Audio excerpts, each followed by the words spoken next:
কেউ যদি তর্ক ছেড়ে দেয়, সত্য হলেও তর্ক না করে, আব্দুর হিসাব এটা বলেছেন, আরে না এটা বলেছেন, আরে না এটা বলেছেন, আসসালামু আলাইকুম, আপনার সাথে আমি তর্ক করতে রাজি নই, গেলাম। এইরকম যে তর্ক ছেড়ে দিবে, আমি মোহাম্মদ সাল্লাল্লাহু আলাইহি ওয়াসাল্লাম তাকে একটা জান্নাতে ঘর নিয়ে দিব। মোহাম্মদ সাল্লাল্লাহু আলাইহি ওয়াসাল্লাম এই জিম্মেদারি নিয়েছেন, তা ঘোষণা দিয়েছেন।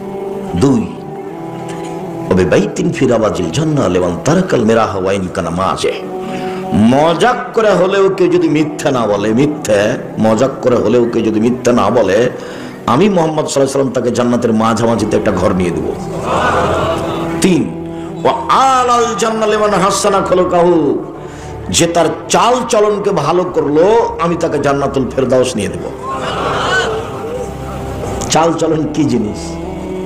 কেন চাল চলন তো বুঝি, ওই যে ওকে স্বভাব ভালো, ছেলেটা খুব ভালো, ব্যবহার খুব ভালো, ছেলেটা খুব লুতুবে নরম কথা বলে, ছেলেটা খুব ভালো, এই যে ভালো চাল চলন। ওর কথা বলছি দুমক ঘটার দুনিয়ার বদ, আর মুখ কত খারাপ, ওকে দেখতে মন চায় না, বলে না মানুষে। এই যে মানুষ ভালো মন্দ বুঝে, এটাই হলো ভালো চাল চলন। ভালো কথা ভালো কর্ম, ভালো কথা ভালো কর্ম, প্রতিশোধ নেই, প্রতিবাদ নেই, প্রতিশোধ নেই, বদনাম গিবাত নেই, বাস ওটা গেছে। আজকে সকাল হতে হতে বড় ভাইয়ের হাত ধরে আপনাকে ক্ষমা নিতে হবে। আজকে গন্ডগোল কিন্তু বড় ভাইয়ের কারণেই হয়েছে। আপনি ছোট, ক্ষমা আপনাকে নিতে হবে, এবং আজকে নিতে হবে। এখন বক্তব্য শেষে ক্ষমা নিয়ে ঘুমাবেন। ভাই যা হয়েছে ভাইজান মাফ করে দেন আমাকে। ঘটনা কিন্তু বড় ভাইয়ের কারণেই হয়েছে। এমন ভাবে হয়েছে, বলছে 2 ভাই পাশাপাশি বাস করে, বলছে বেটাটাকে তোর চাচা যেন এখান থেকে বের হতে না পারে রে, কাঁটা দিয়ে ঘেরে দে, কেমনে বাড়ি থেকে বের হয় তা দেখবো, তাই বলছে। আর আমাদের গ্রামে বাপ মরার পরে গন্ডগোল হয়েছিল, 2 ভাইয়ে জমি জায়গা ভাগ করতে করতে ঢেঁকিটা কেটে ভাগ করে নিয়েছে। এটা আমার চোখের সামনেকার ঘটনা বলছি। আর দল পার্টি করা লোককে আমি দেখেছি, যে বিরোধী দল পরাজয় বরণ করলে, হেরে গেলে কি একটা কারণে, ছেলেটা পরীক্ষা ফেল করেছিল বিপক্ষ পার্টির, তখন এ গরু জবাই করেছে খুশিতে, গরু জবাই করে খা। এটা আমার চোখের সামনে। জীবনে কোনোদিন 1 মিনিটের জন্য কোনো দল, কোনো সংগঠন, কোরআন দেওয়া সংগঠন করুন না কেন, তাও করবেন না। কেন? তখন আপনার ভিতরে সংকীর্ণতা আসবে। সংকীর্ণতাই আহলে হাদিস মানুষকে অনেক খাটো করে রেখেছে। আপনি আমাকে ইকবালপুর মসজিদে খুতবা দেখাতে পারেন না কেন? সামনের জমায় দিয়ে দেখি। আর আপনি আছেন জামিয়া সালাফি, খোলা আছে মাঠ, আপনি খালি বলবেন, মেথর দিয়ে বলবেন আব্দুর রহিম সাহেব আছেন বংশাল মসজিদে খুতবা দেন, মেথর দিয়ে বলবেন, সমান লাগবে না। আমার সমান তো উপরে আছে, বলেন দেখি। এক মাওলানাকে বলছে আসেন জামিয়া সালাফের সম্মেলনে, হাসছে, আসেন, হাসছে, তাহলে বলছে আপনার বাপও পারবে না। আমি এই ভাষায় বলছি আপনার বাপও পারবে না, আমাকে ডাকেন, কালকে চলে আসবো আমি। এ কথার অর্থ নেই যে আমি আব্দুর রাজ্জাক বিন পড়ে আছি, এ পড়ে নাই। জামিয়া সালাফে খুতবা দেন, যা তার 3000 টাকার সম্মানে আর 10,000 টাকা পাতো, 13,000 টাকা দিল প্রতি জুমায়। এটা জামিয়া সালাফিয়া। সবচেয়ে দামি নিয়ামত হলো ভালো চাল চলন। জীবনে কোনোদিন কারোর বিরুদ্ধে মামলা করবেন না, প্রতিশোধ নেবেন না, মাপ, শুধু ছাড় দিয়ে দুনিয়া শেষ, বাস যা হবে হবে, তাক দিলে যা হবে। সবসময় ভাগ্যের উপরে থাকবেন, ক্ষমতা দেখাবেন না 1 মিনিটের জন্য। আয়েশা রাদিয়াল্লাহু তাআলা আনহা বলেন, আল্লাহর নবী বলেছেন, ইন্নামাল মুমিন ইয়াজদু বিহুসনি খুলুকিহি দারাজাতা সায়ামুল কায়েম। ভালো আচরণ দিয়ে মানুষ বড় বড় 2টা ইবাদতের নেকি পাবে। ভালো আচরণ এমন একটা ইবাদত যে এ দিয়ে 2টা বড় বড় ইবাদতের নেকি হয়। 1, নিয়মিত নফল রোজা, বৃহস্পতিবার সোমবার সিয়াম থাকলে,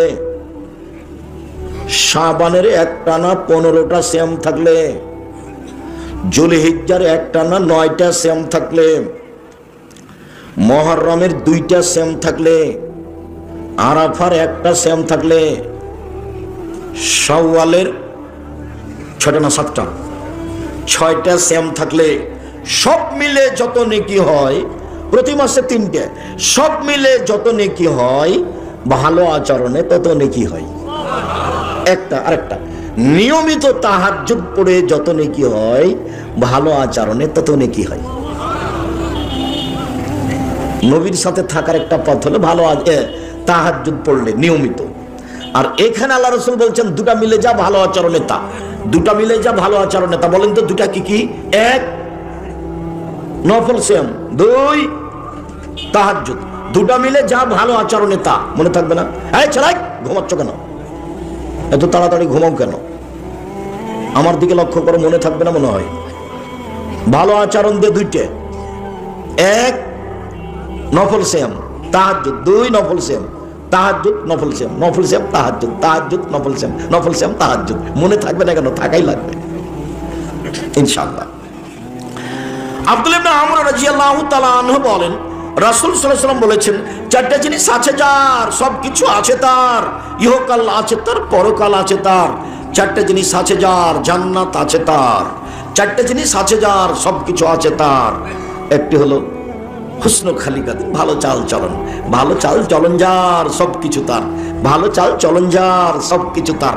ভালো চাল চলন যার, জান্নাত তার। আচ্ছা আব্দুর রাজ্জাক সাহেব, একটু বলবেন ভালো চাল চলন, একটু বুঝিয়ে বলবেন? হ্যাঁ বুঝিয়ে বলি, এক মিনিট আমার দিকে খেয়াল করবেন। একদা সাহাবীগণ আল্লাহর নবীকে বলেন, আল্লাহর নবী, আইয়ুল আমালে আফজাল, সবচেয়ে ভালো আমল কোনটা বলেন তো, সবচেয়ে ভালো আমল? তখন আল্লাহ রাসূল বলছেন, মাখমুমুল কলব ওয়া সাদকুল লিসান, অন্তরে নিরাপদ, মুখে সত্য। এটা হলো সবচেয়ে ভালো আমল, উত্তম। অন্তরে নিরাপদ, মুখে সত্য, এ হলো সবচেয়ে ভালো আমল। তো সাহাবীগণ বলছেন, মুখে সত্যবাদী এটা ভাষা বুঝি, কিন্তু অন্তরে নিরাপদ এটা বুঝি না, এটা কি একটু বলবেন? তখন আল্লাহ রাসূল বলছেন, আত্তাকিও আর নাকিও, তা হচ্ছে স্বচ্ছ পরহেজগার, তা হলো স্বচ্ছ পরহেজগার, তা হলো স্বচ্ছ পরহেজগার। এইটার পর আবার বলছেন, স্বচ্ছ পরহেজগারকে এক, লাইসমা ফিহে, যার পাপ নেই, সে হলো স্বচ্ছ পরহেজগার। দুই, ওলা বাগিয়া, যার সীমা লঙ্ঘন নেই, সে হলো স্বচ্ছ পরহেজগার। তিন, ওয়ালা গিল্লা, যার আত্মসাৎ নেই, সে হলো স্বচ্ছ পরহেজগার। চার, ওলা হাসাদা, যার হিংসা নেই, সে হলো স্বচ্ছ পরহেজগার। মানে ভালো চাল চলনের চারটা দিক। এক, পাপ হলেই ক্ষমা চাইতে হবে, বাস, পাপ নাই তার, পাপ হলে ক্ষমা চাইছে। দুই, সীমা লঙ্ঘন নেই, জোর করে জমি দখল করেনি। মরিচ কিনতে গিয়ে বলছে 100 মরিচ দাও, তো একটা হাতে নিয়ে দেখে যা, দেখি তোমার মরিচ কেমন, একটা হাতে নিয়েছে, এখন 100 দাঁড়ি পাল্লা হয়ে গেছে, এটা কি করবেন? বহুদিন থেকে বলছি আপনাকে, কিন্তু এই কথা, এটা অরি ডালিটাতে কি করতে হবে? রেখে দিতে হবে। আপনি যদি ব্যাগে নিয়ে আনেন তাহলে এটা সীমা লঙ্ঘন। জমি দখল হলো বড় সীমা লঙ্ঘন, আর এটা হলো ছোট সীমা লঙ্ঘন। যার ভিতরে আছে ও পরহেজগার নয়, ও স্বচ্ছ নয়, ওর ভিতরে সদাচরণ নেই। তিন, আত্মসাৎ, আমানতদারি। আপনার ভিতরে আত্মসাৎ, আমানতদারি আছে কিনা? আপনাকে 100 টাকা দিয়েছি বাজার করতে, তখন আপনি 90 টাকার বাজার করে ভাউচার দেখেছেন 100 টাকা, মাত্র 10 টাকা। আপনি কত নেবেন? হাজারো লাখো মানুষ এরকম লাখ লাখ টাকার খরচ যারা বাজার করে জামিয়া সালাফের বোর্ডিং এর। মাঝে মধ্যে বলি, দেখো বাজার করতে এসে পরকাল হারায় না। এটা ছোট কাজ করতে এসে, চাকরি করতে এসে 2 দিন পরকাল হারায়। ভুলে এই টাকা দিয়ে কোনোদিন চা খায়ও না। আমি কোনোদিন চা বিস্কুট খেলে আমি টাকা দিয়ে দিই, আমি বিপদে পড়তে রাজি নই। ভুলেও কোনোদিন এই 1 টাকা 10 টাকা বাঁচিয়ে চা খায় না এই টাকা দিয়ে। আর যারা মাদ্রাসা চালায়, কমিটি প্রধান, শিক্ষক, তাদেরকে বলি, যেদিন মাদ্রাসার বৈঠক হবে সেদিন 10-এর পয়সা দিয়ে আপনারা চা বিস্কুট খাবেন না, না হলে চাঁপাইনবাবগঞ্জের ভাষাতে আমও যাবে, ছালাও যাবে, কাঁদতে কাঁদতে, আমও যাবে, ছালাও যাবে, কাঁদতে কাঁদতে 2 চোখও যাবে, কিছু থাকবে না, সব হারাবে একদিন। ইহকালও যাবে, পরকালও যাবে। 10-এর পয়সা হলো গমা সাপের চেয়ে বেশি খারাপ। গমা সাপ বুঝেন আপনারা? গোখরা সাপ, গমা সাপ। যখন বলেছি ভালো বউকে, বউ মহিলা মানুষ, করো তো বুঝে না, একটু সুবিধার স্বামী দিল, এটা খুব ভালো। একটু খালি যদি কাপড় মোটা হয় তাহলে মন খারাপ। কাপড়ে হাত দিয়ে বলবে কি যে নিয়ে আসে, তখন শয়তান সুযোগ পায়। তখন শয়তান বলে, তোর স্বামী তোকে কোনোদিন দেয় না, কোনোদিন দেয় না, কোনোদিন দেয় না, তুই এখন বল যে তোর সংসারই করবো না। তখন আর স্বামী বলে, করবি না তো যা, তুই তালাক দিয়ে দিন, তালাক দিয়ে দিন, তালাক দে, এখনই তালাক দে। ওই তখন নিরুপায় বলে, যা তোকে 1 তালাক 100 তালাক দিলাম, বাস, শেষ, শেষ কথা শেষ। 2 লাঠি মারিয়েন, তালাক মুখে আনিয়েন না, খুব খারাপ জিনিস। কোরআনে আছে, হাদিসে আছে, ভালো জিনিসটা জায়েজ, কিন্তু আপনার এবারে সবকিছু ধ্বংস করে দিবে। 2 লাঠি মারেন, মন খারাপ হলে। স্ত্রীকে আল্লাহ রাসূল এভাবে সম্মান করতে বললেন, 1, যে মানের খাচ্ছ সে মানের খাওয়াও। 2, যে মানের পড়ছো সে মানের পড়াও। 3, কটু কথা বলো না, ঠোঁট কালো রং কালো এগুলো বলো না।